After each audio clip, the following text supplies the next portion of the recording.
kingdoms will bow down. Every chain will break, as broken hearts declare His praise. Who can stop the Lord Almighty? Our God is the Lion of Judah. He's roaring with power and fighting our battles, and every knee will bow.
peace, you are peace. My fear is crippling, you are truth, you are truth. Even in my wandering, you are joy, you are joy. You're the reason that I sing. You are life, you are life. In you death has lost its sting.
Dear Lord, I just want to thank you for allowing us to gather here this morning and worship you. Thank you again for what you're doing through this church, Lord. I just pray that you'll guide us and lead us and grow this worship service, Lord, and grow this church, and just use it to glorify you and your kingdom, Lord. I pray that you'll speak through Jacob and just speak to our hearts, Lord. And as we leave, just help us to remember what Jacob teaches us and help us to live it out. Make disciples for you, Lord. In your name I pray. Amen.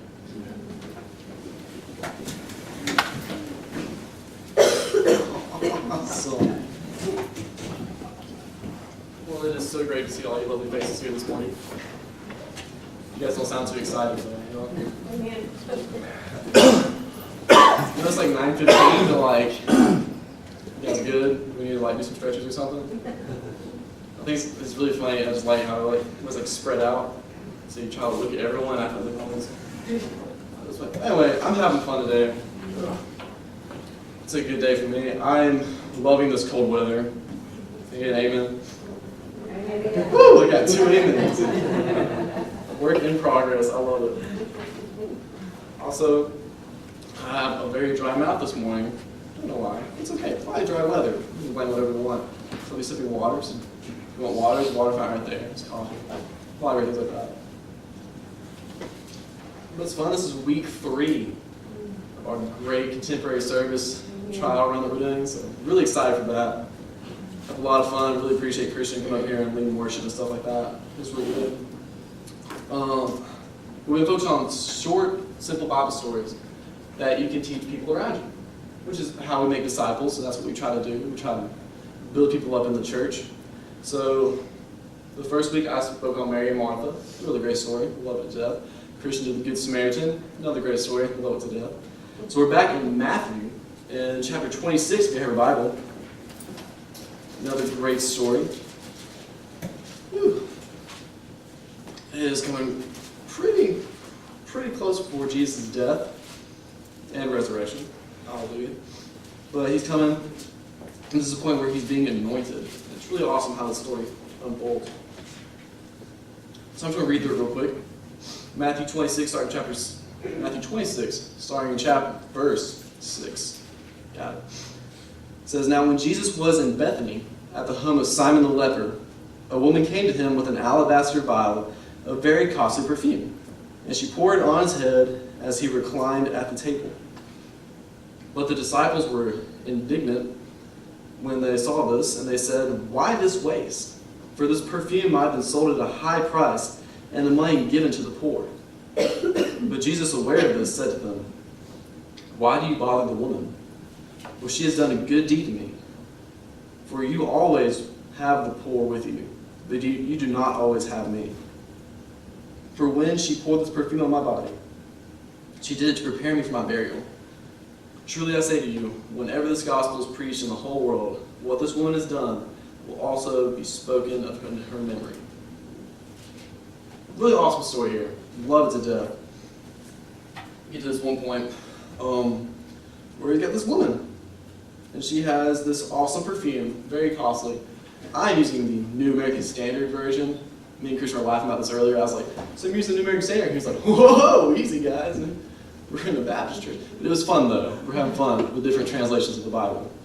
But different translations say that it costs about 300 denarii. Or denarii. Don't really know how that word's translated. But other translations say it was about a year's wages.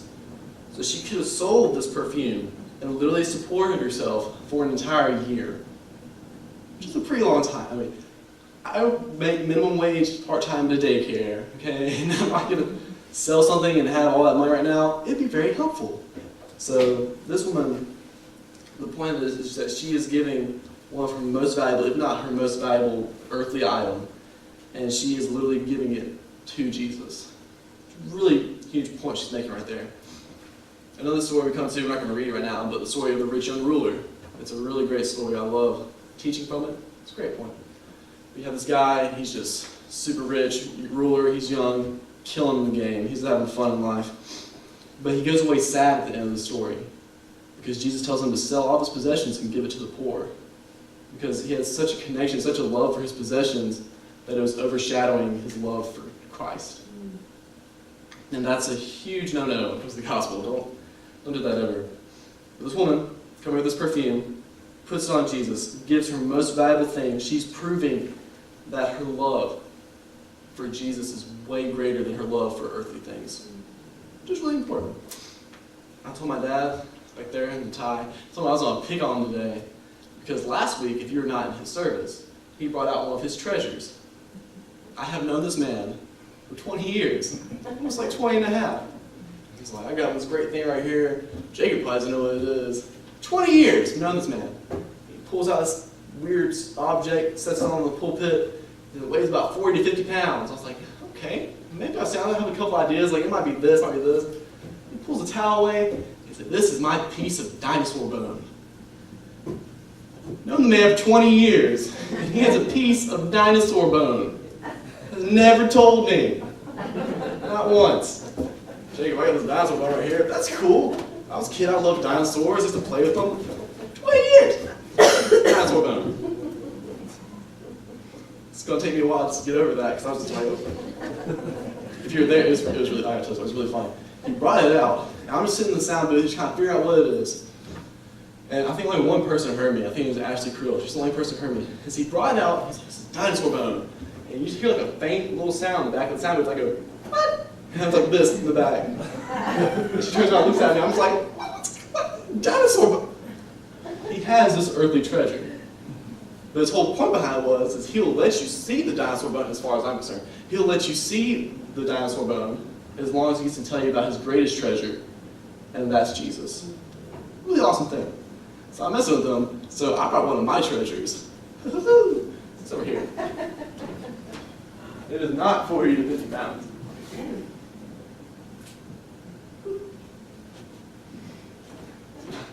It's not alive either, you don't have to worry about that. I wouldn't do that. I wrapped it in a flannel because I like to be hipster and wear lots of flannels. Anyway, this is my greatest, not my greatest treasure. It's one of them though. It's up there in sentimental value. This is one of those heartfelt moments, so prepare your awes. Okay? Just let you know. Okay. This is my best friend's. Oh yeah. Yeah, well he's surprised too. It is. He knows exactly what it is. That's for me. This is a great mouse that my grandmother, his mother, made for me before I even remember. She was a wee little lad, like yay tall, and she made this for me. And me being, I think I was 2 years old. I think that's when I got it. Me being the bright 2-year-old that I was, I named it Cheesy. Because as far as my understanding was, mice like cheese. So Cheesy was really important to me. He's got a little bow tie. I love him so much. But he needs one to sit right here. Perfect. My grandmother made that for me. And it's really important to me. Because as some of you know, I do not have any, as far as I know, I do not have any more living grandparents. I haven't for years. It's fine with me. I've come to terms with it. But I've kept that. I mean, it's got some bumps and bruises on it. I'm not gonna lie, the tail's kind of chewed up a little bit because I think I was like teething when I first got it. So some bite marks on that. But it's lasted this long because I care for it. It was really important to me. That's like one thing I always have for my grandmother. I called her Nana. She was my Nana. I saw her a couple times when I was little. I remember a couple times when I saw her. Really important because grandparents love you. They really do. One point I make from this is, when I came here, I love reminiscing about this. When I came here to Bentonia Baptist Church, my dad was called to ministry here. I was 3, about to turn 4. I was a sharp-looking little kid.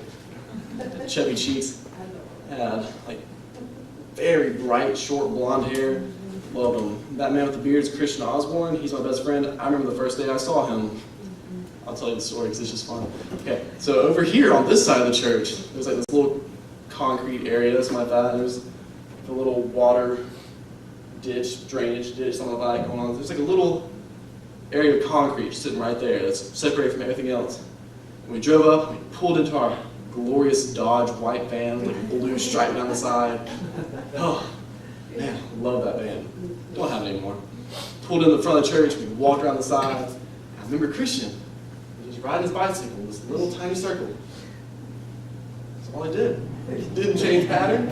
Didn't like go reverse. No, he just kept going like that. He had a cool bike. Friendship right there. He had this cool bike. We had this cool van. And I have this cool mouse. My dad has this cool dinosaur bone.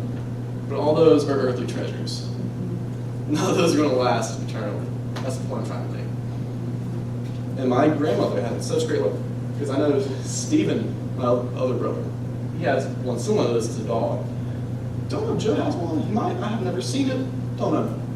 But she loved us so much that she made these glorious animals that I love so much. Cheesy. But another person who showed me a lot of love is Miss Elaine Osborne. She's a nice lady here. Love her to death. When I came here and she knew I didn't really have any close grandparents, she adopted me as her grandson. That meant a lot to me as a kid. This lady, she showed me a lot of love. I remember going to her house all the time. She babysat me sometimes. I was a weird little kid, so it was quite easy. She went to my grandparents' day in kindergarten. I remember that. She loved me that much. Just from first knowing me. And no matter how much she loved me, I always loved her back. The thing is, Jesus' love surpasses that. And that's just mind-blowing when I think about it. And this lady in the story, she understood that.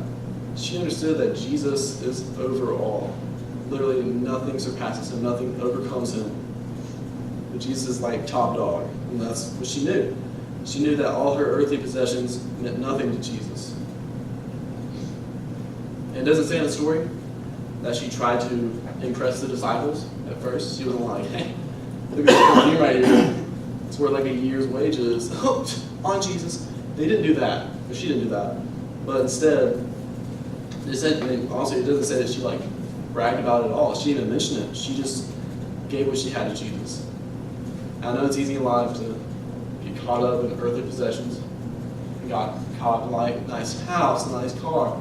Nothing wrong with that. When I grew up and became an adult, I wanted to have a nice car and a nice house. I think it'd be really helpful in life to have those things. But I know ultimately at the center of my life has to be Jesus. It has to be his love. As I mentioned 2 weeks ago in the story of Mary and Martha, it said that Mary just sat at the feet of Jesus because she knew how important he was. And what Mary chose will never be taken from her. What this lady chose, which in some translations it is Mary, what this lady chose will never be taken from her either. That's what's so important. As you go out into like the workplace or schools or wherever you socialize, really, I want you please just encourage people like, I have all these cool things, but nothing compares to how much Jesus loves me. And that's gonna be a hard thing to do, honestly. But 3 years ago, I went to an MFUGE camp at North Greenville University. I think it's South Carolina or North Carolina, one of the Carolinas. And throughout the week, I did a ministry track, and it was evangelism. Really great thing. Loved it to death. It's my favorite one. And what we did all week is we went to this park, beautiful park, loved it. There's a waterfall in the park. That's how cool this park was, and like a suspension bridge going over like the waterfall. Loved it. But we went there all week, and we had conversations on purpose, and we tried to lead those conversations to the gospel. Whew, I'm not going to tell you, this is not an easy task. It's really hard to go up to random people you know and just like try to get their interest, try to get them to have a conversation with you. It's really hard. But we're like in a park, so people are like there in the leisure time, so it's a little simple. But trying to like to turn that towards the gospel was really hard. I had no training. I had no idea what I was doing. I was just kind of like, hey, I'm Jacob. I like Jesus. You want to know about him? And that didn't go very well. I'm not gonna lie. Sometimes it did. But the whole point behind these services that me and Christian have come to use this service as, makes sense, is to teach you just like small, simple Bible stories. So when you go to your workplace and you see that person with that like big, nice like Yeti cup full of coffee, I'm usually that guy. A big, nice Yeti cup full of coffee, like, hey, that's awesome. I love coffee. I value it so much. Let me tell you what I value more. Matthew 26. And then you just go right into the Bible. Easy, piece of cake right there. It comes down to courage. That's what it really comes down to. And if you truly believe that, as we were saying earlier, the risen one is overcome, who really reigns over all, who forever reigns, love these worship songs, then you can find hope, joy, and strength in Jesus. Now, when I was in high school, I was a very awkward young child. Still am. I'm okay with that. But I was also very shy. And I'm like very ashamed of my high school. Like not with the high school, but what I did. What I did is I don't think I ever shared the gospel more than like 5 times in my high school. That really bothers me now. So once I got to college, I was like, I'm gonna stop being shy. It's just silly. I'm gonna do it. I started investing in ministries on campus, in different ministries. And now I love it. It's awesome. It's like one of the reasons I love getting up in the morning is that I know that Jesus saves. And I can tell people about him over and over again. And if that's not your mentality, that's okay. We can work with that. That's what we got. I mean, I'm not gonna like sit here and judge you. Like if you don't wake up in the morning like singing, like go tell it on the mountain, then I'm not gonna like judge you. So I don't do that. But I encourage you to keep coming back to this church. I know there's great people in this church.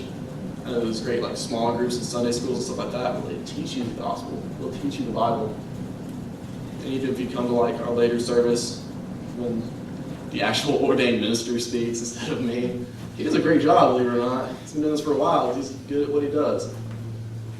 So people in this church are really, I believe a lot of them are really aimed towards the gospel and teaching others about the gospel.